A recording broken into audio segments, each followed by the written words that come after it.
Hello, and welcome to our training and presentation around making referrals and the NDIS.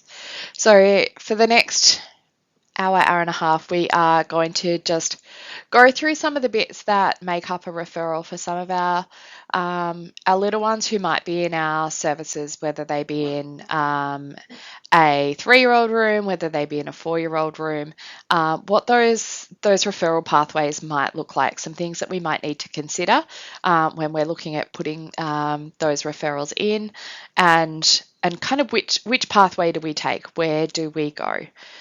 It's an evolving space. The NDIS continues to change, so things will evolve over time. And we know there's some changes coming up within the next 12 months around this space as well. So this is where we are now, what we know as correct at March 2026, but we will go from there. As we get started, I would like to acknowledge the traditional owners of the lands where we are all coming on or viewing this presentation from today. We are currently on Wurundjeri country. I would like to pay my respects to elders past and present, and to acknowledge all First Nations people working throughout Melbourne City Mission and ECMS. I also acknowledge the ongoing leadership role of First Nations communities in creating services and supports to ensure that all First Nations children are raised in safe, healthy, and culturally rich families and communities and have every opportunity for a bright future.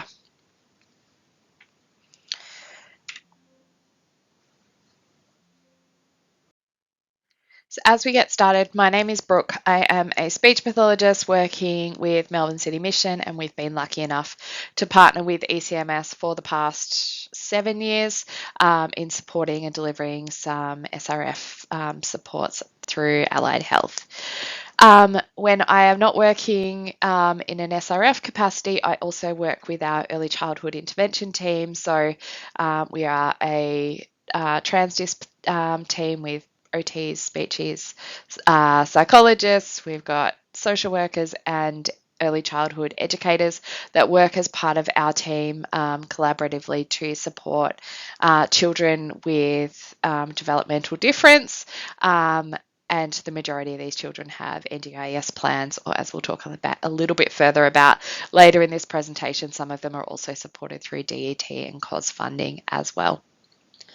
So our main mission for this training is looking at the importance of those early intervention referrals, looking at choosing the right referral options, exploring some of the NDIS ECEI, so Early Childhood Early Intervention Program that sits within NDIS, looking at the referral process, supporting you guys to have those successful referral conversations, and then what can you be doing to support your little guys in getting therapy started or getting them engaged in a service.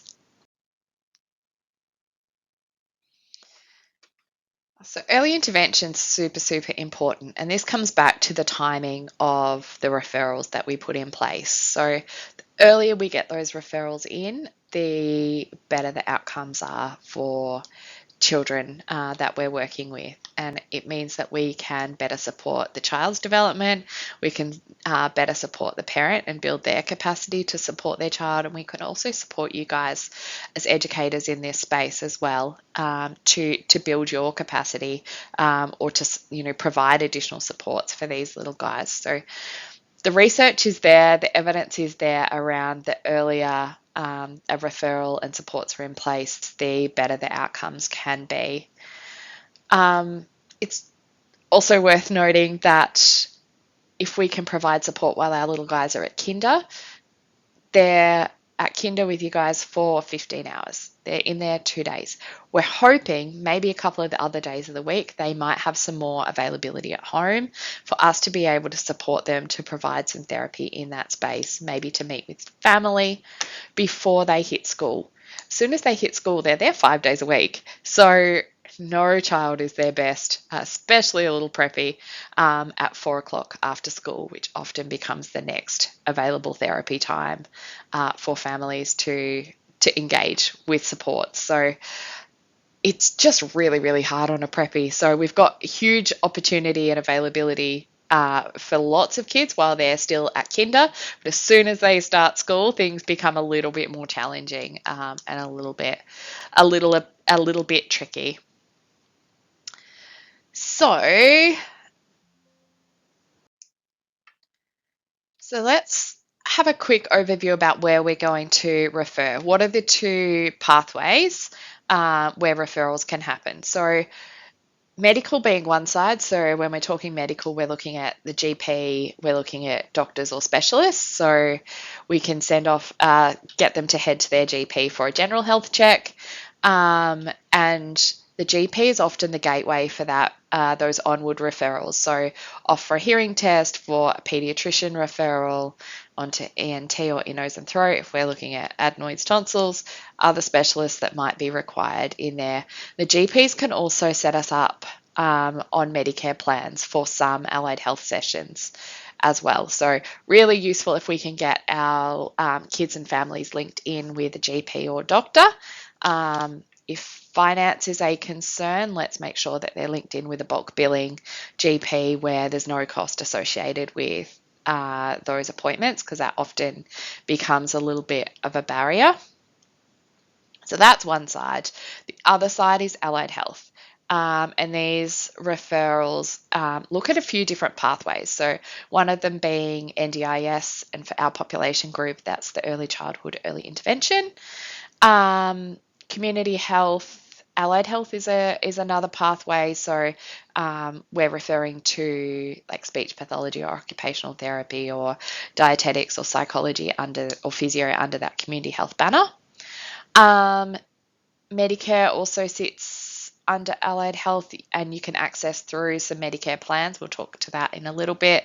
Or privately funded services also fit under that allied health. So we want both of these to happen almost simultaneously. So if we're thinking we need a referral because we've got some concerns about development, we can follow a referral pathway down the allied health chain.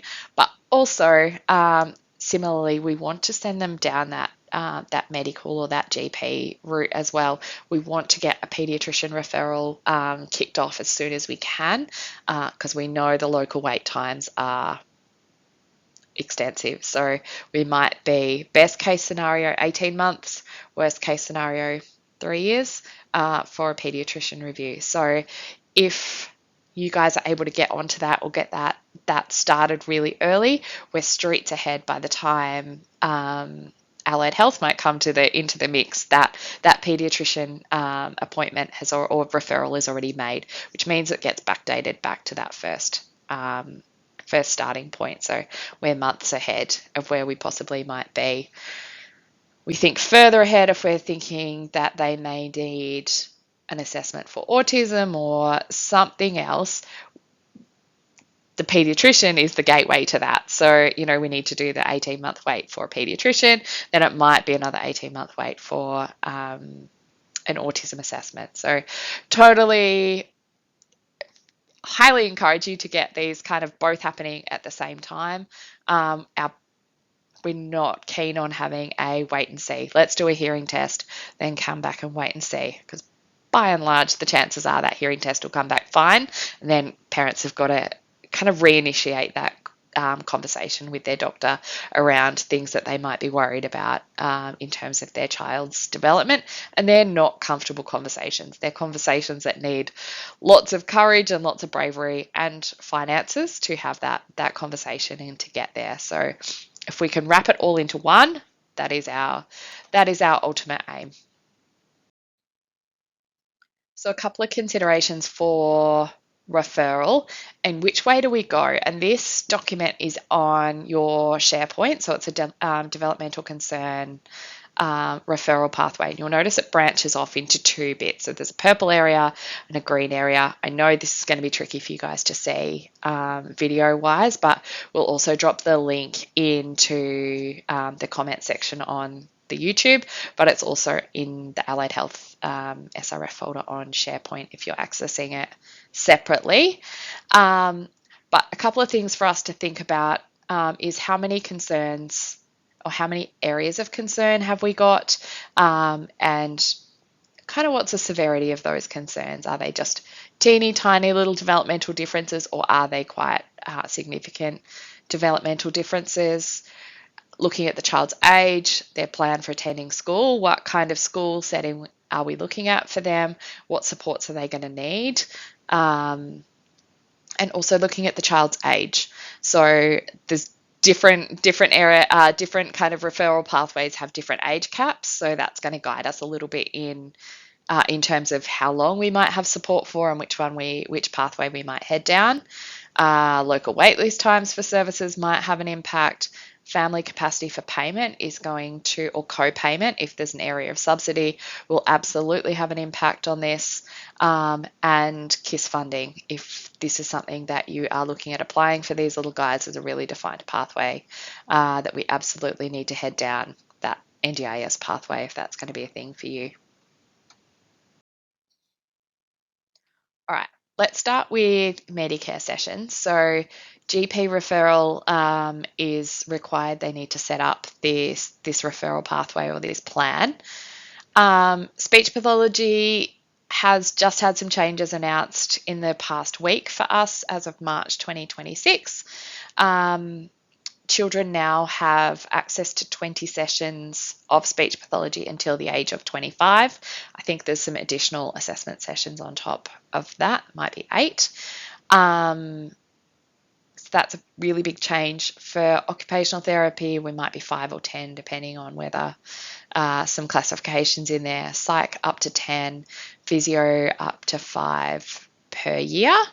Now, these sessions are subsidised, meaning that Medicare will pay $87.25 per session, but there will be an out-of-pocket cost for the vast majority of those services. And an out-of-pocket cost for each of those sessions may be sitting in the $80 to $120 per session cost. So while this is really beneficial and really supportive, it is not going to be accessible to all of the families that we work with. Eligibility wise, they've talked about stuttering for some persistent speech sound errors, so really unclear speech and errors that are well beyond what's expected typically. Childhood apraxia of speech, another speech challenge, and cleft lip or palate. For the other areas, our concerns need to be chronic, meaning that our challenges have lasted more than 6 months and are expected to continue without support. Now, just a very little, coming from a speech pathologist, a little comment on stuttering. For you guys, this is a really big change in the speech pathology world. We have a very narrow window to cure stuttering. As such, if we get on and provide really solid therapy before a child is 6.5 or 7. If stuttering persists after a child is 7, it's likely that then this will become a lifelong challenge, and it'll be something that individual needs to manage themselves over time with speech pathology support, but it's something that can be managed.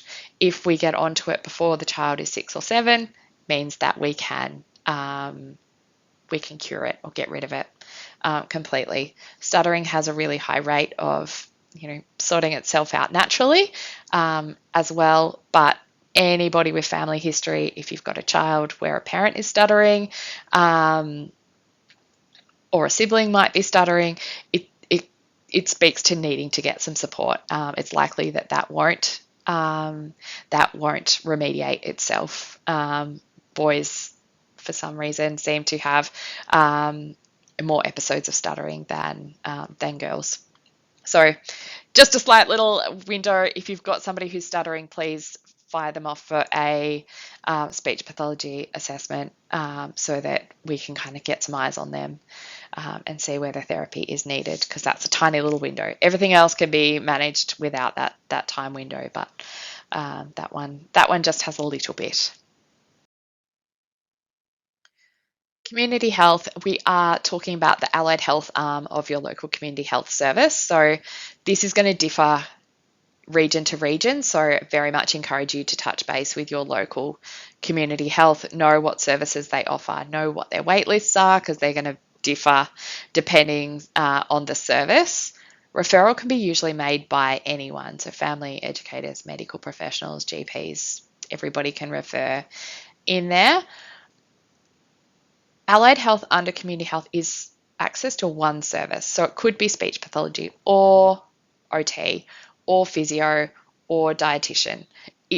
If somebody is needing access to multiple ones of these or multiple therapies, NDIS is our pathway. Our community health, allied health supports are usually means tested, meaning they depending on household income, costs will vary. For those with a healthcare card, it's often free or quite low cost.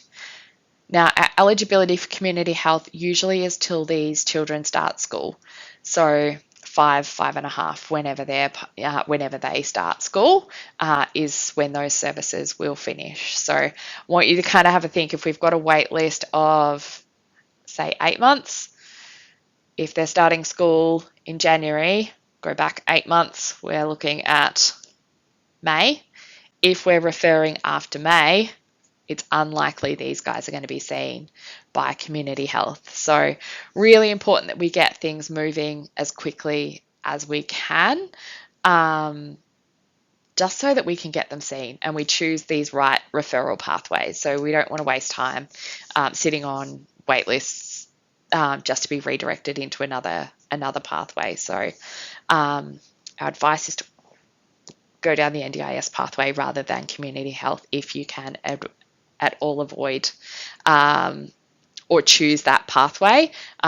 Something is better than nothing, absolutely on board with that, but if NDIS is an option, absolutely go down that pathway. Then we have privately funded services. So access is via self-referral. Choose a service provider. They can access whichever allied health they may require. Each session is often 190 plus, might be 250 per session. There may be some limited subsidies through private health, but this obviously relies on having financial means to access these privately funded services as well. There's no age limits. It's privately funded. Finally, NDIS ECEI is the National Disability Insurance Scheme. ECEI is the Early Childhood Early Intervention arm of that. So referral is made by referral to the NDIS. For children under 7, that's a referral to the local NDIS partner. So the majority of us in Melbourne, it is Brotherhood of St Lawrence. For services down Cardinia Way, I think it is called a partner called Link. Those services can be found, or the referral form can be found by typing in NDIS ECEI referral, and then Brotherhood of St Lawrence or BSL or Link after that, and that referral form will pop up. Referral can be made by anybody, family educators, medical professionals with parent consent. No diagnosis is required. No assessments are required. That can all happen once a child is on the NDIS itself, but there is no requirement that an assessment or a diagnosis is in place. Once a child hits 7, there is a requirement that diagnosis is in place, and there's a specific list that the NDIS have around acceptable diagnoses. But prior to that, it's open to anybody. So there's a very big difference between, or there is a difference between when community health will finish when a child starts school, and 7 when this NDIS will continue to provide support for, especially if we haven't got any diagnoses. So in terms of longer term support, this is definitely a better pathway. Funding will be provided for allied health support. So they usually look like a capacity building bucket of funding, which might cover speech pathology, OT, physio. A key worker role comes as part of that. So they are usually an allied health therapist that takes on more of a case management role within that space as well. So providing therapy, but also a little bit more of that kind of wraparound support. So lots of liaising with kinder, lots of supporting transition to school, Centrelink paperwork, all the other bits and pieces that might be required. Facilitating access to pediatricians, so many other little bits that might come in to that role outside of solely clinic-based speech pathology or OT. NDIS often also provides funding for equipment with lots of report writing required to get to that, but it's option especially for those little ones with kind of high physical needs as well. NDIS is NDIS's funding, is individually allocated based on level of need and how that's been assessed. Out-of-pocket cost of family is free. Age is birth to 65, so up to 7 without a diagnosis, 7+ with a diagnosis with that really specific eligibility. But before that, 2 areas of need or areas of significant need are required, but beyond that, no diagnosis. Just to spice things up a little bit, there will be a change coming up, so we just want to mention it. It is called Thriving Kids. It will replace or be in addition to the NDIS, the ECEI pathway. So it will be providing early intervention supports for our little guys. At this stage, the details are mostly unknown. It's still in the development phase. It will be a shift from the federal government funding, which is NDIS, down to state government funding. So there's a little bit of a shift. There's a little bit of a huge amount of politics that are sitting behind that at the moment, but there'll be a shift. So expect more information about that to come in the coming months. We'll find out a little bit more. What it does mean is that we've been advised that kids that are already on the NDIS are unlikely to switch to Thriving Kids. They'll likely stay where they are, but for lots of those new referrals, they will likely be funneled down the Thriving Kids pathway. My understanding is for children with significant lifelong disability that they will still have NDIS supports as well. So it'll be probably a little 2 systems that we're working under, which will be fun to navigate. Our understanding is that Thriving Kids has a focus on parent coaching, community and education setting participation. Launch date is changing as we go, but launching from October 2026 is our understanding. At this stage, until further notice, continue to refer to the NDIS and we will go from there. So super quick summary page on what it looks like. Our NDIS ECEI up to 7 with no diagnosis, 2 areas of need or 1 significant need, no cost. Location might be at home, it might be a clinic, it might be a kinder, depending. Diagnosis required after 7. Allied health, birth to school entry, so up to that 5-6-year-old age range. It can be quite limited service. It is usually at the clinic or allied health, at the hospital. It's not going to provide home visits. It's not going to provide kinder visits, no kind of outreach. 1 area of need only.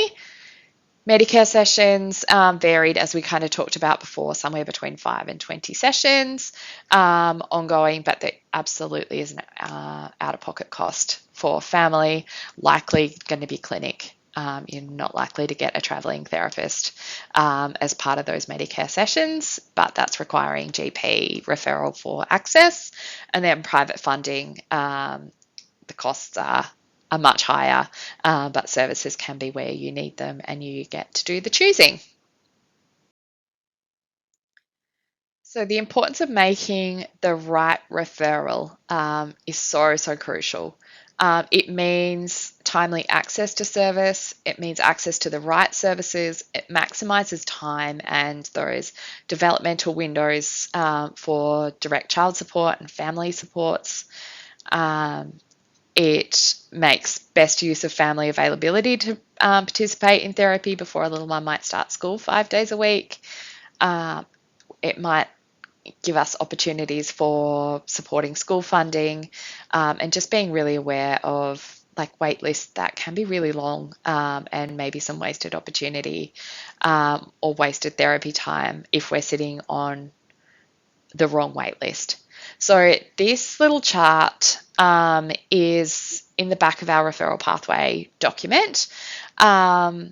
It looks at this first column here, looks at an NDIS referral. So starting at the bottom, if we submit the referral, time for NDIS, intake, waiting, getting into a provider, this blue bit is where our therapy has commenced. So you can see that that kind of timing will continue. If we don't go down the NDIS pathway and instead go down a community health pathway, which is this middle column here, we pop that referral in. Again, as we said before, one of the services recently has talked about an 8-month wait list. We do that waiting, we get a little bit of therapy, and then they start school. So that's hard end.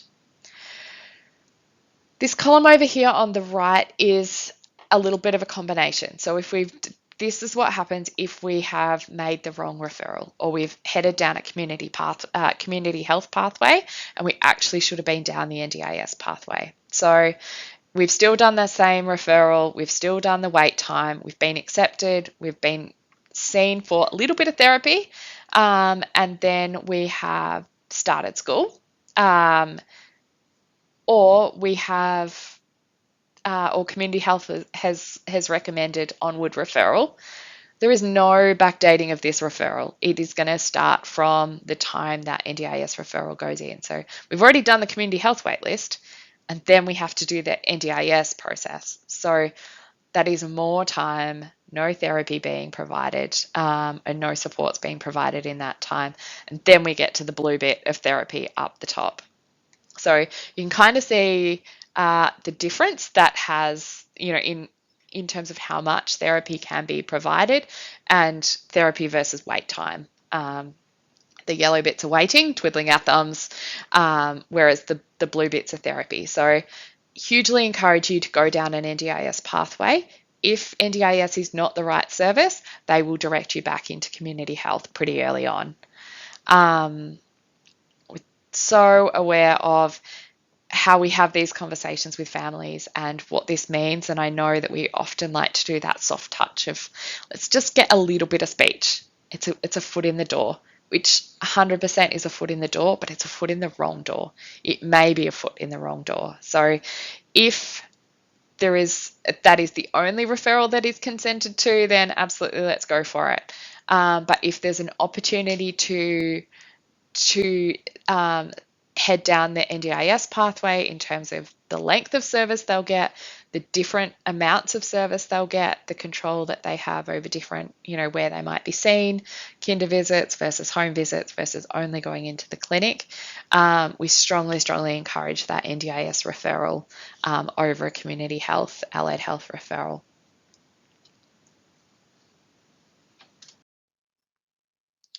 Alrighty, so making an NDIS referral, how do we do it? What does it look like? So we want our referral to be to the ECEI department because we are working with little guys. As we said, no formal diagnosis is required for NDIS support before they are 7.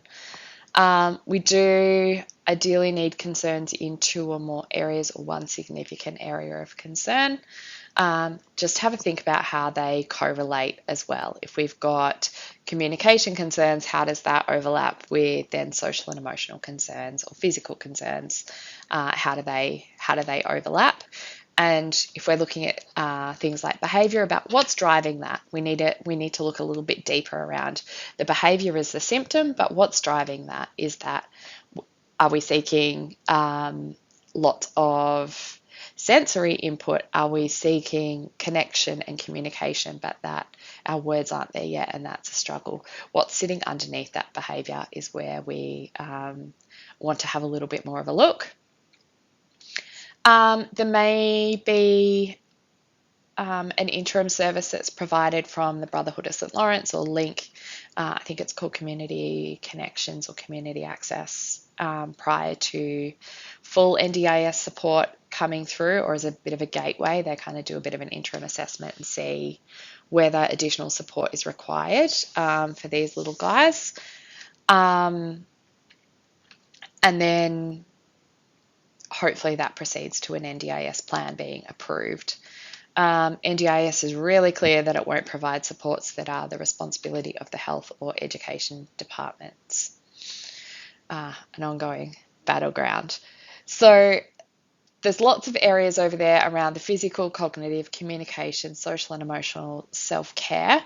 There is a document on SharePoint that looks a little bit more closely into that and gives you some really nice examples about what to put in there. But they're the overall bits. Usually it's really useful for you guys as educators to be able to contribute to things that you've noticed in that space, but work together with a family to fill that out. So top down, the process looks like that referral goes in to BSL or to Link Health.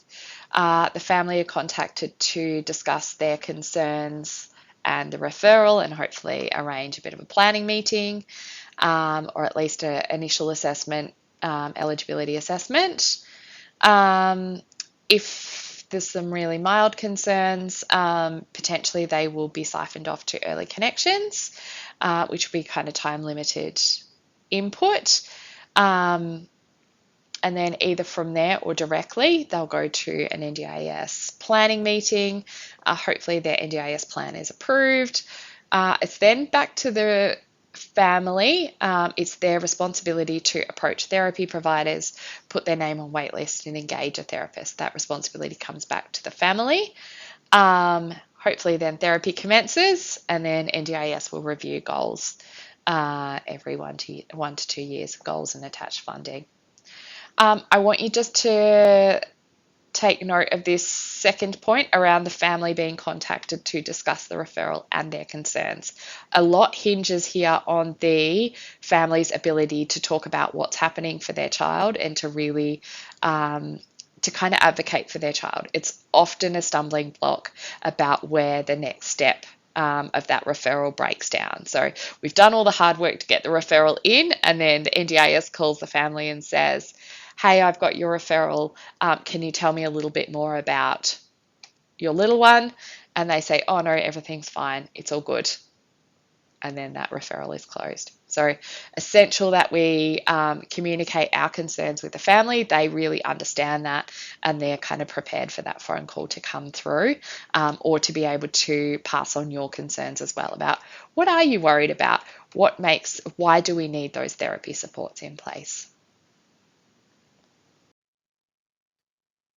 NDIS is available to Australian citizens and permanent residents.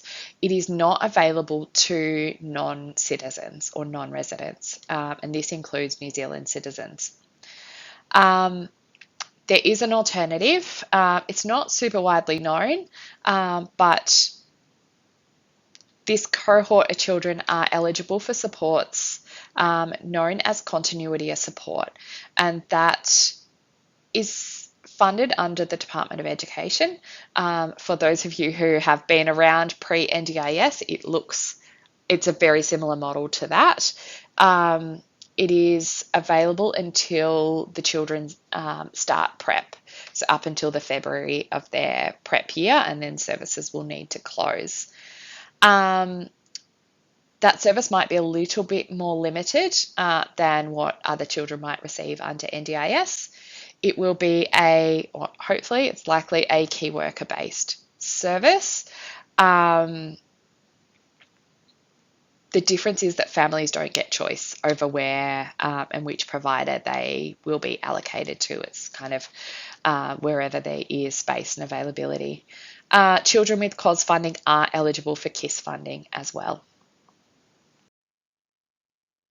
So how do we refer these little guys for continuity of support if we know that they are not citizens and not eligible for the NDIS? It's a fun pathway. but we refer to the NDIS as per normal, exactly the same eligibility, those delays in 2 or more areas. NDIS will very kindly send a letter of non-eligibility back to the family, declining their request to access the NDIS. However, they will forward that referral on to the Department of Education and Training for consideration for COS. So it should, in an ideal world, get passed on. There may be a breakdown occasionally, which may require a little bit of active support from someone to follow up in there, but usually it all follows through. DET then run a wait list. They will find and allocate an early intervention service provider. As we said, usually a key worker service, and families don't get to choose.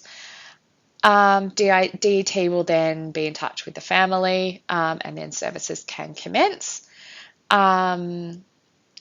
Potentially not as intensive as a child receiving NDIS funding, but usually it means kinder visits and home visits as well. Given that this input has to finish up when the child starts school, it's essential to get these referrals in as early as possible. Ideally, in that 3-year-old realm, we can get them in and get them supported. Would mean that we've got 2 years of support before they start school. Super aware of family concerns for those who are on visas or maybe applying for permanent residency or citizenship, and really, really valid and founded concerns around involvement in system, diagnosis, kind of eligibility around and having diagnoses on systems and engagement with services. We have been in touch with the department, and they've talked to us around there's no information exchange between this state government level, and then federal government is working on citizenship and all of the things.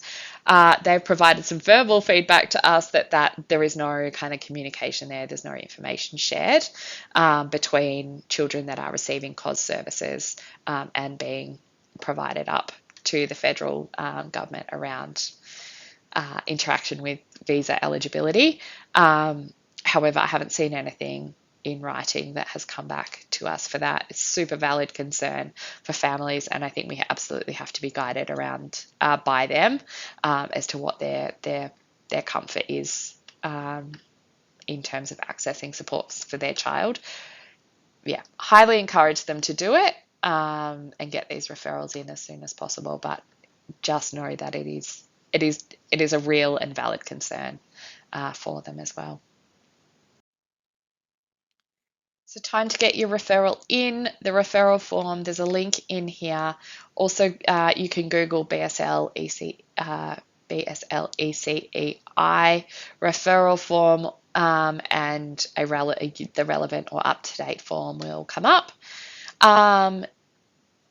Really report on what's happening and what the functional impact is on their daily life. We don't want to talk about a best case scenario. We want to talk about what's happening on a day-to-day basis. So if their best sentence they've ever produced is a 10-word sentence, but every day at kinder you're seeing single words, fabulous. That's what we're reporting on around. That's what we're seeing at kinder. The NDIS is really goal-driven, so goals will be discussed as part of the NDIS planning meeting. Ideally, when you're meeting with families and talking about what your concerns are, you can also do the flip side of that around, these are some goals that we'd really like to work on. You can almost write them down so a family has them written down, ready to go to their meeting with the NDIS about these are the things we want to work on. Any reports or any developmental screens that you've done, the pediatrician might have done, the doctor might have done, are a bonus. They are not essential to this. They are an absolute bonus. A letter or a handwritten scrawled note from you guys around what you're noticing, things that are challenging, all of that is super, super useful to supplement that referral and provide additional perspective or additional weight to that referral. The main part of this referral form is now towards the back. It's definitely not on page 8 and 9 as per the title of this document that we've put together, but the content is still the same. This again will be, was definitely on SharePoint in that NDIS folder. Family can complete demographic detail as much as you can. It's on all like an online fill-in sort of form now. When it's completed, you email it back to their NDIS, CC yourself into it, and also CC the family in, so you've all got a copy. You can kind of have that paper trail.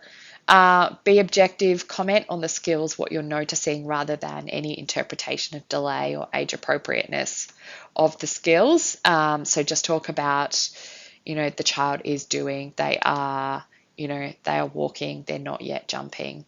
What can you see, rather than, his gross motor appears delayed. I want you to be really objective with what's happening, meaning, we're not interpreting that. We're talking about exactly what's happening. Absolutely happy for that to be on a rough day as well. It needs to be in parent friendly language, but we know your default is very much strengths based. This is not the time to be strengths based in terms of being able to communicate need and concern. Just be really clear. Dot points are great. Keep it clear and concise. This document that is on SharePoint, it was developed as part of a referrals conversation where we were trying to find some more information about that second area of need, but it prompted some thinking around how might we identify additional concerns, how are we going with lots of these different areas. So encourage you to have a look at that. It just prompts, what are some things that might fit under cognitive, what are some things that might fit under physical, some things that we can start to have a think at. And also just thinking about how one area links to the other, as we talked about before. So speech and language difficulties might impact on social skills, and they also might impact on play. Okay, so we've decided we're heading down that referral pathway, or we've noticed some developmental differences where we're keen for some additional support. Where do we go? To start with, preparation is key, and there's 3 different bits to be prepared. So part of that is preparing self, part of that is preparing to meet with the family to have that conversation, and the third prepare is prepare to move forward. So let's have a look at that. Alrighty, so our first prepare is prepare yourself. So prepare your observations, make sure they're really well documented. Have a look at your developmental norms if that's something that is useful and you can kind of go through. Might help guide your thinking around some differences in development and things that you might notice. There's an early years assessment tool that has recently been made available through the department that may also guide some thinking and some referrals in here. Thinking about building rapport early. So before we launch into that conversation around this is really tricky for your child or things that I might have noticed, really focusing on building that rapport, making sure we're checking in with the family, touching base with them at drop off or pick up, so we can build that relationship. Referring early is essential. So not doing that wait and see. There won't be ever a good time to have this conversation. We want to get it done as early as we possibly can. Trust your knowledge and experience. Child development. We can come to your services in week 2 and you've already picked the little ones who we know that there's differences. If there's something that's a little bit off. You guys know this. I really need you to back yourselves with what that looks like, your knowledge of child development and knowing that something is not quite right, and then following that up. Knowing your referral pathways is essential. So when you're really confident around what the next steps are, it really helps the family kind of come along to that pathway because you know what's happening next. We're not sending them out into the ether and adding concern and going, oh, I'm worried about your development, you need to do something, and leaving it with them. We're kind of walking that path together and saying, look, I'm a little bit concerned about your child's development. These are what we need to do next. this is the pathway. These are the next steps. If you know what's coming next, you can share that with the family, and then it gives some confidence around where to next. But we can work together. Our aim is to support the child. It's not an us against them. It's not a judgment on their parenting style or their child's intelligence or any of that. We're just aware that our little one needs some support, and from our perspective, we'd love to get that support in as early as we possibly can. Within all of this, we are acknowledging potential for grief or a grief cycle to be initiated when we start to have these conversations around developmental difference. So knowing where that grief cycle might sit around some denial, around some anger, there's different phases that may be moved through or bounced back between. But I think it's something for us to be aware of, that this may be triggered as part of this conversation. So as part of bringing up these developmental concerns. Alrighty, preparing to meet is our next stage of this. So preparing to meet, preparing to share our concerns is a big step, and it's nerve-wracking. These are genuinely tricky conversations to navigate. Nobody likes to be the bearer of bad news, or bearer of kind of any concern. It is really uncomfortable, and I think we can give ourselves space that this is something that will be potentially is tricky for both of us. It's really, really important that we set that meeting up well, and that it's not just a doorway conversation. It's not something that we just grab the family at drop off, or we grab them at pick up and share our concerns there. I think it is a big thing, and it absolutely is deserving of us both having time and space to give it the commitment and the attention that it deserves. So be really clear with that, set up that meeting with the family, set it up for a specific time, give the family a real clear purpose for that meeting around, we want to touch base around your child's development and your child's progress at kinder. Book an interpreter if that's something that is relevant. Preferably not another educator at your service if they're speaking the same language. Ideally, if we can pull in another interpreter with family consent, it just gives an external perspective in here and a separation, I guess, from potentially that really close community. Adds a layer of confidentiality in there.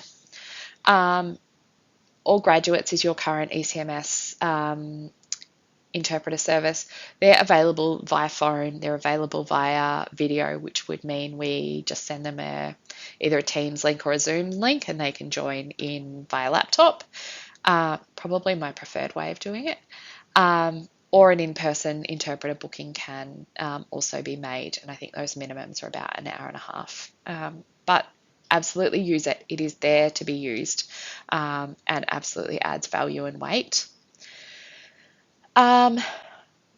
Ask a colleague to join you for support. Ask your NS, ask somebody else at your service to join you in that conversation. It also adds weight to that conversation. It supports that interaction. It means it is a little bit more of a conversation and a less of a one-to-one. We can have a bit more of a conversation collaboratively. Go back and have a look at your kinder enrollment documentation. Have a look and see if anything has been flagged early. Check in and see whether anything's been flagged in a MCHN in the Green Book to see if any concerns have been identified. It just helps us pin our concerns on and kind of track a bit of a pattern. Choose a convenient time to meet that's suitable for everybody.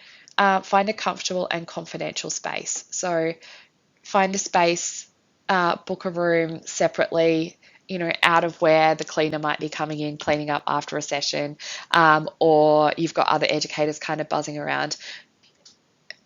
Find a confidential space that you can sit without distraction.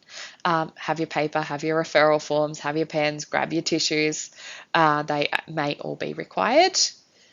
And in that meeting, our aim is to be curious. Lots and lots of questions around, tell me, how's he going with his toileting at home? it makes a difference between that and saying your child is not toilet trained at home, your child is not toilet trained at kinder, which may end up in a bit of a defensive response. If you open the door and say, hey, how's toilet training going or toileting going at home? What's he doing? It opens the door for you to listen. It opens the door for a parent to be able to share their concerns around what's going well, what's not going well, things that are really tricky, and it helps us then pin our concerns onto that.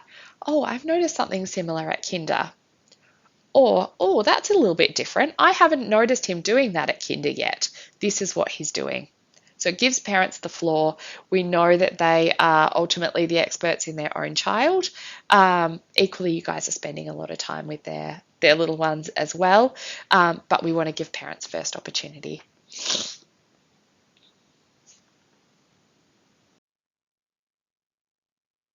I really like to tap into being smart as much as we can. Let's look at how we can work together, you and the family work together to almost play the system. How can we take most advantage of what the system has on offer? So let's talk about what the differences are. We can go down community health. I'm thinking that could be an option. We've got some speech concerns that are there, but I do know that that's going to finish as soon as he starts school or before he starts school. And we've got an 8-month wait. I'm thinking if we refer down the NDIS pathway, that would mean they get support until they're maybe 6.5, maybe 7. And it probably would give him more access to different therapies or a different amount of therapy. I would suggest the smartest thing we can do is probably go down that NDIS pathway. Families really like to link into being smart. Everybody wants to do the right thing. So we can team up and do that together. So let's link into being smart if we can and help work out how we can navigate that system together. We know it's complex. We know it's challenging. Add cultural complexity on there, English as an additional language on there. Things are really, really tricky, but being as smart as we can and supporting families to be smart in that space links really solidly into our Bridges Out of Poverty training that some of us might have engaged in around let's be smart. The final part in this is aiming to finish the meeting with a plan or at least a commitment for follow-up. So if by the end of the meeting you haven't quite got agreement of, yes, let's get that referral in, or that referral form is not completed, or family wants to go away and have a think about it, we really need to set up a plan about when we're coming back to this. Because if we leave it and we say, okay, off you go and have a think and come back to me, I bet my bottom dollar it'll end up on the kitchen bench under the pile of other documents and artwork and all the other bits that end up on the bench. We might come back to it or might find it or it might get flicked in the bin or get coffee spilt all over it. What I want us to do is really plan for us to circle back and say, okay, cool, you go and have a think about it. I'm going to touch base with you next Thursday and we're going to finish that form off. Or I'm going to give you a call tomorrow and we'll get it sent off. Or we'll touch base and work out which pathway we're going to take at that point. But it's really important to have that next step really, really locked in so that we can get a commitment to finish that process. If we don't get commitment in that next step, we can at least make a plan to then, if we're not quite ready in that Thursday afternoon, the following one, we can then make another plan to check in a month's time. But we're not going to let this go. This is not just a one-done conversation. We're going to continue to follow it up and we're going to continue to check in and see where we're at with that. It's a cycle. We want to really follow up that commitment to check in.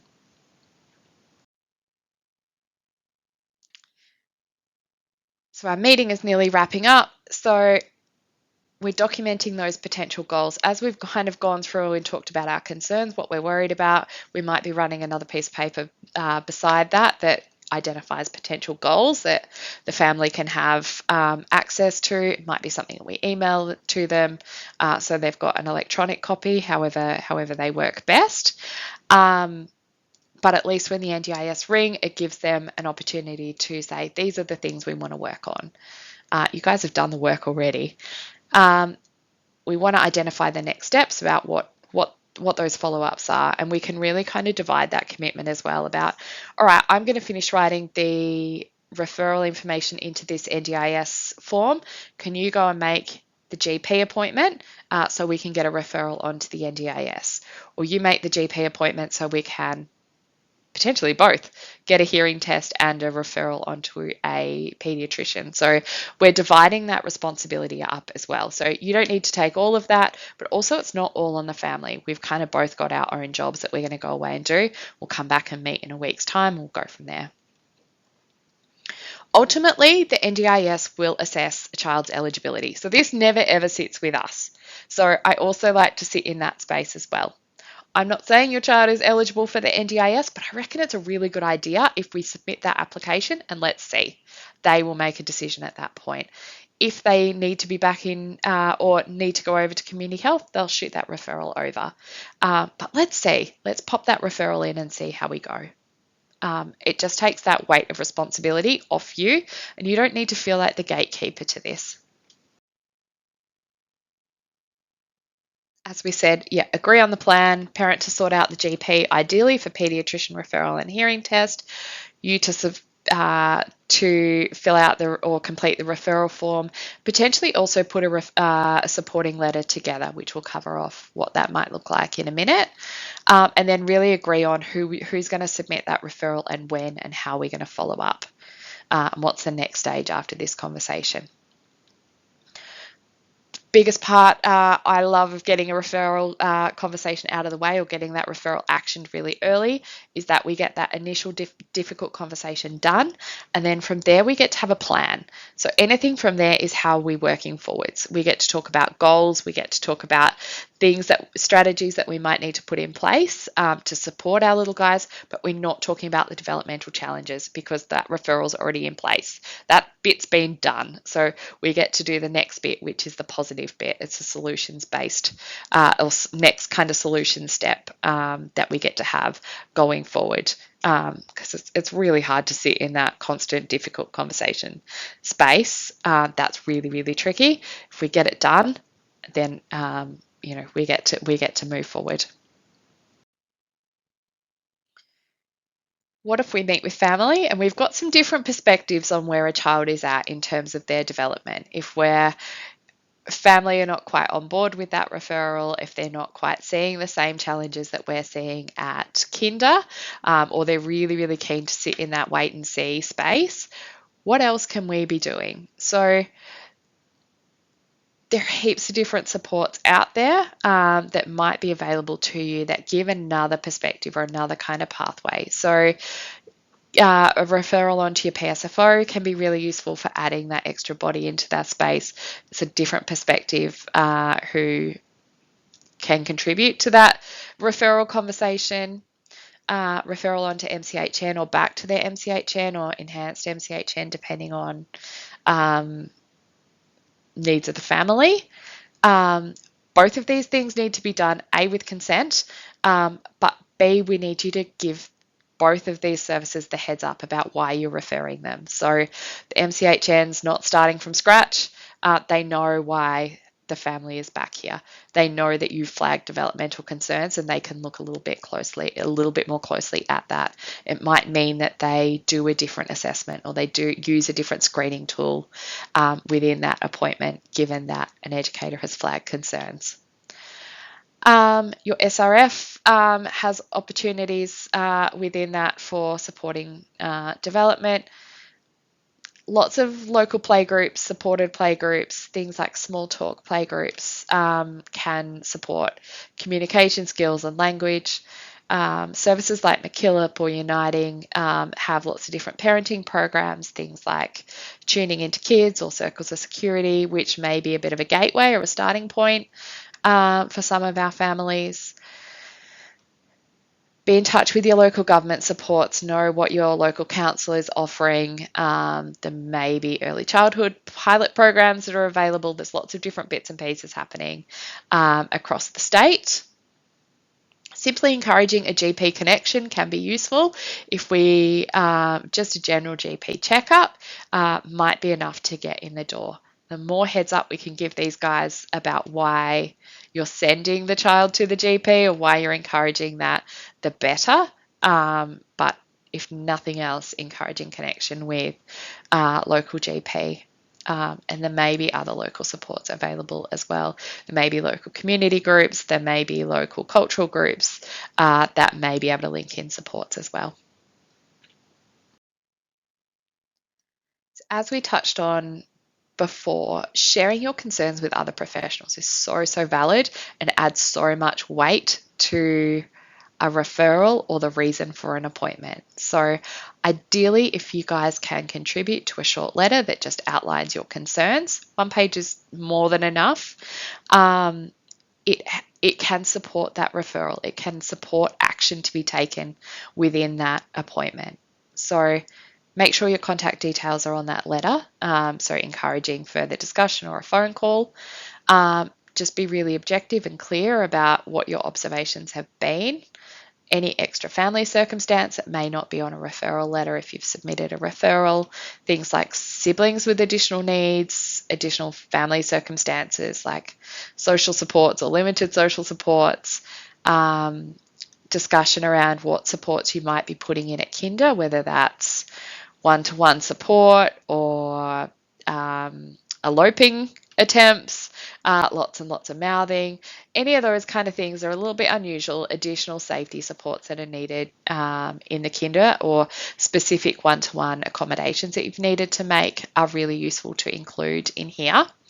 There is a pro forma on SharePoint that just you can add onto your own letterhead and edit, and then you can either email it to the parent, print it. If you're emailing it, always email stuff in PDF, don't email it in Word. Email it to the parent or print it off, or email it directly to the practice or the paediatrician with consent. Local peds attached with the hospitals or community health. They're so happy to have a letter that kind of gives them a little bit more context or a little bit of an idea around what's been happening at kinder. It's just a different perspective, and they super value that. So the idea is that a family can present to the GP with additional support. So they've gone to the appointment once. Worst case scenario here is that they go to the GP and the GP says, why are you here? And they say, oh, I'm not really sure. Kinder said I should come. Or, oh, they're a bit worried. The GP looks at the little guy with 15-minute window and says, oh, we might just wait and see, come back in 3 months, 6 months, yada, yada. That's not ideally what we need. We want them to take action quickly, knowing that you guys are seeing them 15 hours a week. Ideally, the GP is seeing them for 15 minutes in one appointment. So your observations are so valid and so relevant and so useful. So if you can communicate that to a GP, if it's a piece of paper that family can pass over in the appointment, the GP can have a read and go, oh, okay, these are really valid concerns Kinder has raised. Let me do something about that. It kind of calls on them to action that much more quickly than if we sit on that for a little while. We don't want to engage in that wait and see. We have to be really brave to come back to that GP a second time and go, you know what? I'm still concerned about my child's development. It's another cost, another amount of time, another lot of thinking, and another lot of courage that it takes to represent with those same concerns. So ideally, if you've got time to write a letter, that would be ideal. But if not, an SMS is also okay. A scrawled piece of paper, also okay. What it means for families who might be struggling to communicate exactly what their concerns are, it means that they can show the GP their phone. All of this stuff is written down. So it might be a message on Story Park that you send to them and say, hey, can you show this to the doctor? It might be a text message that you send. It might be a scrawled piece of paper. It doesn't matter what it might be. Include your details and your contact number on it. Give a quick rundown about what's happening and what you're worried about. It can be really short, really to the point, but it just adds weight and clearly communicates through any of that medical anxiety that might be coming on, that white coat syndrome when you go to the doctor and freeze up and go, oh, I can't remember all the things that I needed to tell you or I was worried about. It just kind of helps to cut through that a little bit. So, or potentially families where they may be minimising some of those developmental concerns, or they may be a little bit more subtle. They're not really obvious concerns. It just adds weight to that also you're concerned. And yeah, ideally we're hoping to avoid that wait and see response. So we've done all the things.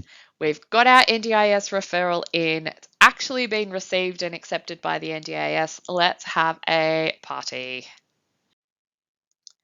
So this is a little bit of a flowchart around where we're up to. So we submit the referral. The NDIS will be in touch with the family to discuss concerns. If the concerns are quite unclear or they're only minimal concerns, they may be accepted into early supports, which is funded and provided directly through the partner, so BSL mainly in our instance. So they might provide like 6 sessions potentially. From there, they'll do another assessment as to whether their child might be eligible for NDIS or not.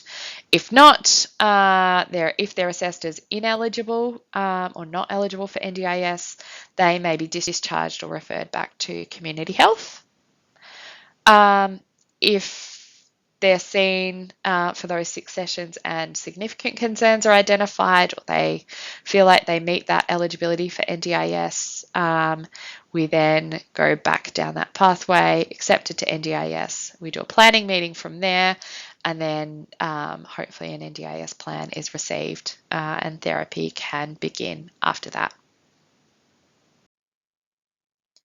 We talked briefly around those early childhood supports or the early childhood approach. It varies, it's kind of ongoing, changing sort of system at the moment.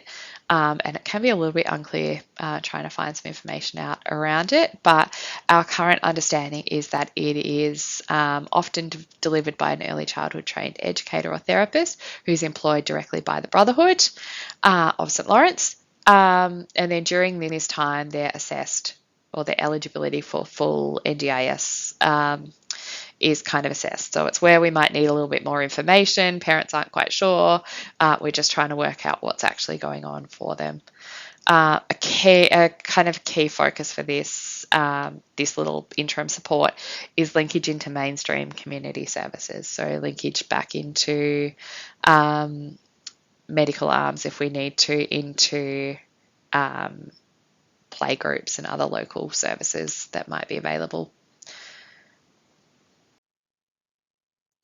So NDIS comes through, you get a plan, or a family says, hey, look, I got my NDIS plan. What next? Our next step is to engage a therapist or get a therapist on board. NDIS plans typically last 1 to 2 years and then are reviewed by the NDIS. Often they just get the same amount year on year. But that NDIS plan will kind of determine how much funding is available to be spent on therapy. Family responsibility to choose a therapist or a provider. Sometimes the NDIS can do a little bit of support, their local area coordinator or their kind of NDIS representative person can help them find some therapists sometimes. If you've got good therapists that you work with already that are, therapists that might be coming into your kinder already, you can kind of provide some suggestions or get some contact details and refer on as well. Consider therapists who might work under that key worker model. We talked a little bit earlier about that. So, what does family capacity look like to manage lots of different therapies or to drive to a therapy service? Are they on time to kinder? Can they manage, are they able to manage all these different drop-offs and pickups? Is clinic-based therapy appointments with a cast of 3 or 4 different therapists going to be a good idea? Or are we better off kind of consolidating that down and building relationship with maybe one or two people, keeping that team quite small, but working on some really cohesive goals across those different domains of home or kinder or school. Looking at whether therapists can visit kinder or home, and do community visits, or are they only clinic based? Will, if a family hasn't got transport, or have got one car and dad takes the car to work, and mum's going to be responsible for taking or for accessing therapy, then it's going to be really tricky to expect them to visit or complete clinic-based sessions if we're having to navigate buses or friends or any of those kind of things. Maybe we need to look at a home visit or a service that will provide home-based supports. Telepractice is always an option. It's definitely come along in leaps and bounds as well. For those of you who have never seen an NDIS plan, this is the front pages of what they look like. They're quite chunky documents. This one's probably a couple of years old now. There might be an updated version, but essentially they're the same content. There will be an NDIS number if you need to reference the child at any point. The phone numbers and contacts are up the top. If you ever need to contact the NDIS, family consent is essential to this, but I often do that as a three-way chat. So if I've got the family with me, or I've got the parent with me, I make a call through to the NDIS, and they can then verify the parent who is with me, and then we can kind of get that information together. So it saves that secondhand information that might be coming through if you're trying to get clear understanding about where we're up to, if that's something that is needed. Or you're just trying to understand where we're up to, or we're not quite sure what the next stages are, that can be worth a touch base. That number is usually the wait time on that 1-800 number for NDIS is actually pretty short, so it might be worth a phone call through. Normally there's a representative with their contact details in here. That is your direct contact, so families can and you guys can touch base directly. Again, we need consent. There'll be plan dates in there in terms of how long the funding will last. So we have to work under plan periods, which can be a little bit tricky, but that will be useful information to provide.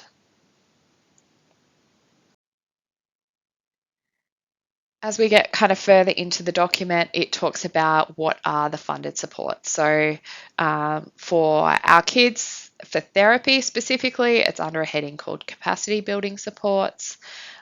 Goals are always listed, and then it will, in a bit of a table, it will kind of explain exactly what the supports are available to be used for, and then a budget as to how much funding can be spent on therapy for whatever the plan dates are. So it might be 12 months, it might be 2 years, how much money is available. It will also talk about how the plan is managed, and we'll cover that in a little bit, but depending on how that plan is managed will either open up or restrict access to some therapy providers as to whether they're registered or not. So just for your own information, there's 3 different ways for managing an NDIS plan, and you guys are likely that the families at your stage are likely are on their first NDIS plan. This will be a question that comes to them, and they kind of need to make a bit of a decision on the spot. Just so you're aware, there's 3 different types of NDIS plan management options.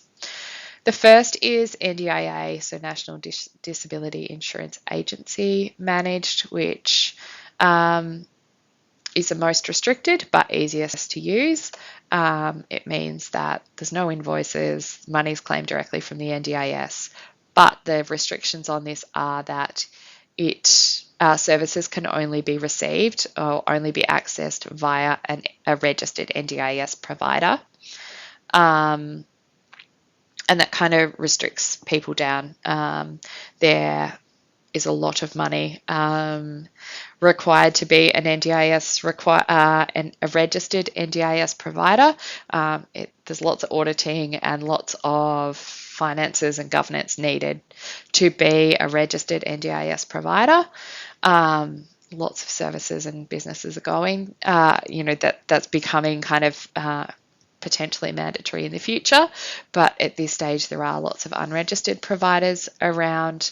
But if a child has in their plan that they are NDIA managed, it means that they cannot use an unregistered provider. Lots of those smaller independent therapists are often unregistered. Not always, but by and large, just purely based on registration cost. Plan managed is an alternative. We'll come back to that in a minute. We'll talk about self-managed now. So self-managed often is where our families end up. They think it is the best option. As a starting point, I'd highly recommend against it until you know the system. For self-managed participants, invoices are sent directly to the family. The family is absolutely responsible to pay that invoice and claim that money back from the NDIS. If they incur a debt with that therapy provider, so they have overspent on their NDIS, they haven't managed their funds well, they are directly responsible to pay the therapy out of their own pocket. So there's no real oversight from the NDIS directly. There's no kind of blocker on saying you've used too much funding. It can be really tricky for families whose financial literacy is challenging and where ability to pay an NDIS invoice at a moment's notice that might be a $2,000, $3,000 invoice can be really, really tricky. So family are responsible for managing and budgeting funding. It adds a huge amount of financial burden. The finances will be reimbursed, but admin burden and financial literacy required for self-management. I'd avoid it if you possibly can. The third option is a bit of an intermediate tree. So it's called plan managed. So invoices are sent to a third-party plan manager. That plan manager is funded by the NDIS on top of whatever other funding they receive. Doesn't cut into their existing funding amount. It means that as a therapy provider, they send the invoice directly to the plan manager and they pay the invoice and claim the money back down to the NDIS. So it's a bit of an intermediate tree. It's a bit of a middleman. You can use registered and unregistered providers. There's a bit more monitoring of funds in there. It can be a good kind of intermediate tree for participants to be plan managed, particularly for the start. Particularly at the start, we don't want to go down a self-managed rabbit hole. We've seen that really impact on a child's ability to access therapy because we've overspent or we haven't been able to pay invoices because we simply didn't know how to pay an invoice, which has meant children have gone without therapy for ages. So if it becomes a question, plan managed is my go-to recommendation. It gives you most flexibility without the admin burden of becoming a personal accountant for the NDIS. So some insights. So accessing therapy. Which therapist do I need? Do I need a speechy, OT, psych, all of the things together? Do I need a key worker? What are the options? There's so many out there. There's so many conflicting ideas around what we do and what we need. I come from a key worker background. That is part of the philosophy that we work under at MCM. We work really, really closely. We have a multi-disc team, so I work with OTs and I'm a speech pathologist. I work with psychologists. I work with social workers. I work with early childhood educators. We all work collaboratively. Each one of us is a key worker and maybe the main worker for a family, but we collaborate together. We share ideas. We share strategies, and we can bring each other in when required. When a family or a child might have a goal that sits without our scope or outside our scope. Sorry. So a key worker may start to work. Their traditional discipline may be speech pathology, for example. But I work alongside OTs. We can get started with things like toilet training, things like fine motor skills that traditionally would sit under an occupational therapy remit, but we can get these things started. It's not to say it gets to a point where I don't know what to do next. At that point, the occupational therapist comes in and can provide that more specialist knowledge. But what it does mean is that one person gets to sit alongside the family, and we can kind of work out, prioritize, and manage some of those goals in their early stages. And then if we get to the point where we need a different discipline involved, at that point we bring them in. It may be just for a short time, and then they can move out again and we can continue with our goal because we know what the next steps are and we know what those strategies are. So not necessarily meaning that a child needs all of these different therapists involved. Let's look at the goal. What are you guys working on? What is the priority here? And potentially a key worker can tackle that. So I think consideration of family capacity to manage multiple therapists, multiple appointments, work on multiple goals. If they absolutely have capacity to do that, go nuts. Absolutely get all of those people involved. If that might be a little bit more challenging, we need a little bit more of a wraparound support. If we need support to explore different schooling options, if we need support to negotiate a whole bunch of different bits, whether that be different referrals, Centrelink, child protection, any other bits that might come into that, a key worker service may be most beneficial for that cohort of family. Another note, I think, around families with English as an additional language, registered NDIS providers will have access to interpreters to be part of sessions and therapy at no additional cost to the family. Unregistered providers don't have that access to interpreters. So it's just another kind of element to think about when we're referring on or linking services in. Allied Health ideally will end up wanting to touch base with you as a child's educator to check out and see how they're going. They may ask to come into kinder and work with them in the kinder environment. And we know we've heard from so many educators about the challenges of what that might look like for you guys, from how does that look about welcoming others into your services and frequency. Separate to this presentation, there is some work going along alongside on how do we support you to do that. But at a really base level, you can absolutely touch base with the therapist or the key worker. Let the family know that you're really keen to liaise with the therapist. They can kind of bridge that gap. Let the therapist know that you're keen to work collaboratively in a way that works best for the child, but also work in a way that works best within your room. Just be aware that visits are billed, phone calls are billed, so any time that you are liaising with the child's therapist will be billed back to the family, but there should be sufficient funding built into the child's NDIS plan to enable this. So communicate with the family around that, but there should be funding available for that, and we certainly encourage that.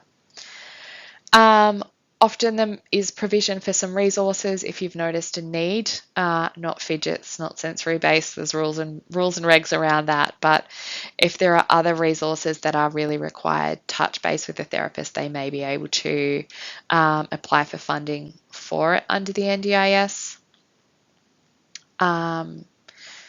Families, as we talked about, will ultimately need to consent to funding or time spent liaising or visiting at kinder, but it is so valuable. A termly or half yearly support group meeting to orientate, make sure we're all on the right pathway in terms of goals and priorities and strategies being implemented across different settings can be so useful.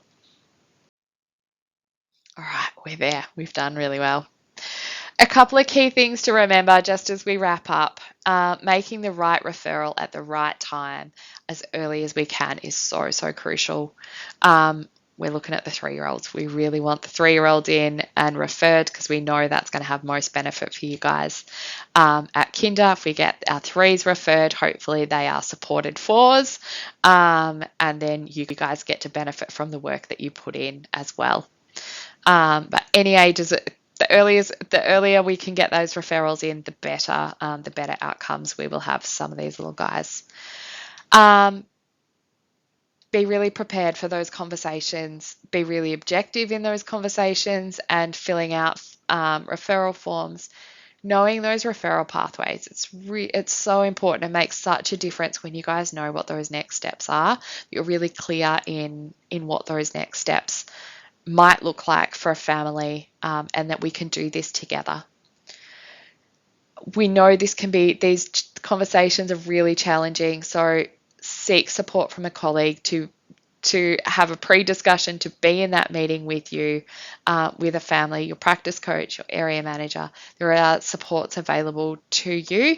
Your SRF rep is happy to be part of some of those initial conversations in a bit more of a capacity building model. So we're not going to have every referral conversation with you, but happy to have the first one to help kind of give some guidance or work out where we might go as a starting point. SharePoint resources are available to support referrals and conversations, and anything we've talked about today is on SharePoint. We'll drop the link underneath here. The notes from this session are also in that same file, so feel free to access them. The referral form, we'll do our best to keep updated on SharePoint, but if not, if you search NDIS ECEI referral, the form should come up. That brings us to the end of our discussion today. Thank you so much for your time. Any questions, please touch base. We're so happy to follow anything up to get you some more information. But we super appreciate your time. Thank you so much.